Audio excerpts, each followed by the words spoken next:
¿Qué tal amigos? Buenas noches, bienvenidos a Versión Libre. Me da mucho gusto tener en nuestro set a Diego Fernando Mora. Él es un hombre muy importante en el ámbito nacional. Es el responsable de la protección de decenas de colombianos que han estado, por alguna circunstancia u otra, en riesgo sus vidas. Diego Fernando Mora es un hombre nacido en la ciudad de Medellín y se ha desempeñado en varios cargos gerenciales. Es la primera vez que ocupa un cargo público. Doctor, muy buenas noches. Muy buenas noches a todos los televidentes y a usted, muy amable por esta invitación. ¿Usted por qué acepta de pronto, siendo un ejecutivo, asumir la gran responsabilidad de sacar adelante la Unión Nacional de Protección, que se ve envuelta en escándalos hace poco tiempo, realmente? Esencialmente lo tomé como un reto profesional. Nunca habías tenido la oportunidad de tener un cargo público. Siempre me había desempeñado en la actividad privada y como, llamémoslo, como un ejercicio de superación y como salir uno de lo que llama uno el estado de confort y enfrentar nuevos retos. Eso fue lo que me impulsó a aceptar el cargo. Tiene usted la responsabilidad de 3.000 hombres que cuidan a ¿cuántas personas?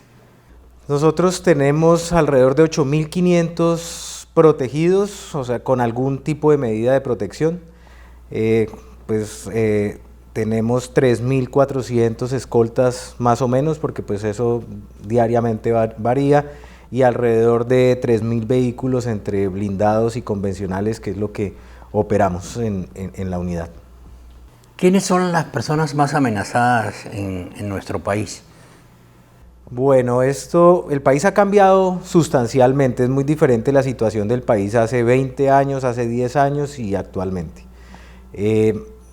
Antes, pues, las amenazas provenían de los grupos al margen de la ley, especialmente pues, lo que era pues, las FARC, ELN, los paramilitares, pero ahora ya las amenazas provienen principalmente de grupos criminales o de bandas criminales con temas de minería ilegal, tema de los reclamantes de tierras, microtráfico, narcotráfico, y ahí es donde las amenazas también se han comenzado a concentrar en otros grupos poblacionales como las víctimas, de acuerdo a la ley 1448, a los reclamantes de tierras, a los líderes de los derechos humanos.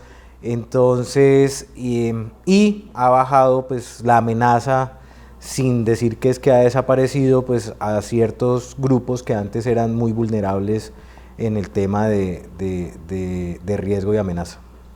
En el tema de las amenazas, ¿quiénes pueden ser favorecidos con un esquema de seguridad de la Unidad Nacional de Protección? A ver, nosotros tenemos un ámbito muy específico que establece la norma. Son 19 poblaciones que son las cuales, llamémoslo de poblaciones objeto, a las cuales la Unidad Nacional de Protección les puede brindar protección, eso sí, previo a un estudio de riesgo y que pasen por todos lo que llamamos la ruta, que incluye 2 comités interdisciplinarios que son los que analizan ese estudio de riesgo. Entre esas poblaciones pues tenemos, vuelvo y repito, las víctimas de acuerdo a la ley 1448, debidamente registradas en el Registro Nacional de Víctimas. Tenemos a todos aquellos que están en los procesos de reclamación de tierras, los periodistas, los sindicalistas, los miembros de la UP, los miembros del Partido Comunista Colombiano, todos los miembros de aquellos grupos que en algún momento se desmovilizaron en algún proceso de paz con el gobierno, la misión médica, funcionarios públicos, pero no todos los funcionarios públicos.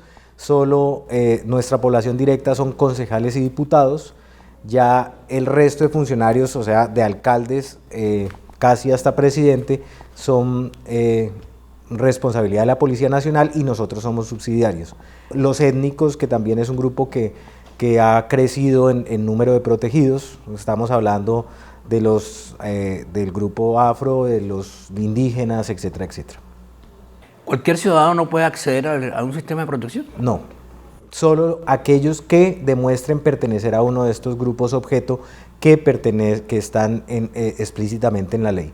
El ciudadano del común, si se ve en una situación, no llamemos de amenaza como tal, sino llamémoslo a la delincuencia común, pues este es un tema estrictamente de policía.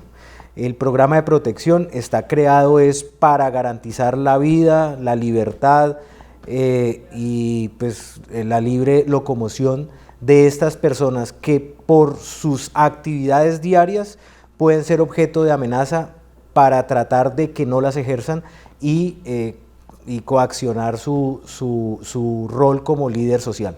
Básicamente la filosofía es proteger a grupos humanos que tengan una actividad que sean... Una actividad que tenga que ver con derechos humanos. Con derechos humanos. Si bien es cierto, también hay grupos de protegidos que no están muy conformes con las personas o con los escoltas que les envían. Algunos dicen que no son de su confianza, que vienen de grupos al margen de la ley, algunos que otros hacen parte del antiguo DAS. En fin, hay cierto inconformismo que son personas que no les generan confianza. ¿Cómo se hace o cómo controla la ONP las empresas que se encargan de reclutar o de contratar a los escoltas? Nosotros lo que tenemos es pues, una tercerización en términos generales. Tenemos unas empresas que son unas operadoras que son las encargadas de administrar, llamémoslo, los escoltas que están en la gran mayoría de los esquemas, porque hay esquemas que se atienden con escoltas que son directos de la Unidad Nacional de Protección, lo que pasa es que son muy pocos. Estas empresas, pues evidentemente lo que tienen que garantizar es que los escoltas cumplan unos requisitos, los requisitos mínimos que establece la ley y que además están controladas por la Superintendencia de Vigilancia. Ahora, cuando tenemos una cantidad de escoltas, como pues anotábamos anteriormente, que es más de 3.000, y cuando tenemos alrededor de esos 3.000 escoltas están repartidos alrededor de 1.700 o 1.600 esquemas fuertes, o sea que personas que están protegidas con escoltas, pues ahí tenemos de toda clase de problemas, donde hay problemas del escolta con el protegido o del protegido con el escolta. ¿Cuál es la queja más frecuente que hay entre protegidos y escoltas? La queja más frecuente del escolta hacia el protegido es que el protegido abusa del esquema. Es muy importante tener en cuenta que los esquemas que se aprueban son individuales, salvo que el CERREM, que es el comité que recomienda las medidas, estime cosa diferente, o sea, que estime que el esquema puede ser utilizado por cualquier otro miembro del núcleo familiar o por el núcleo familiar. Si no es así, el escolta no puede estar sino con el beneficiario de esa medida. Entonces hay beneficiarios que dicen, mire, necesito que vaya y recoja a mi tía o a mi abuelo, o vaya, recoja a mi papá, me lo traiga para acá, o hágame este mandado, y el escolta dice, no, yo no estoy para eso, y ahí comienzan los problemas, ¿sí? Sencillamente eso está prohibido. En ese caso el escolta tiene la razón. Hay otros casos en el cual el protegido dice, no, es que el escolta acá llega a las 8 de la mañana y yo lo necesito a las 7 y el señor no aparece, el señor lo necesito que me acompañe el sábado o el domingo, etcétera, etcétera, y el señor no aparece, de pronto me deja tirado porque tenía alguna vuelta personal y me dejó solo, cosas de ese estilo que pues evidentemente tampoco se puede hacer. ¿Qué pasa en esos casos?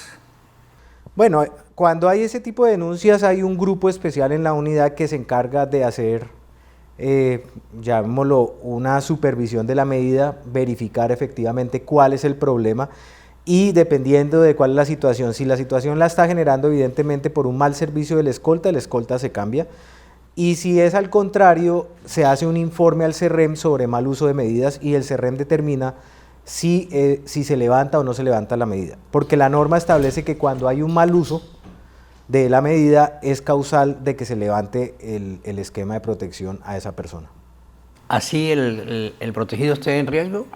Así el protegido está en riesgo porque el protegido, en el momento en que acepta un esquema, acepta el esquema con unas condiciones.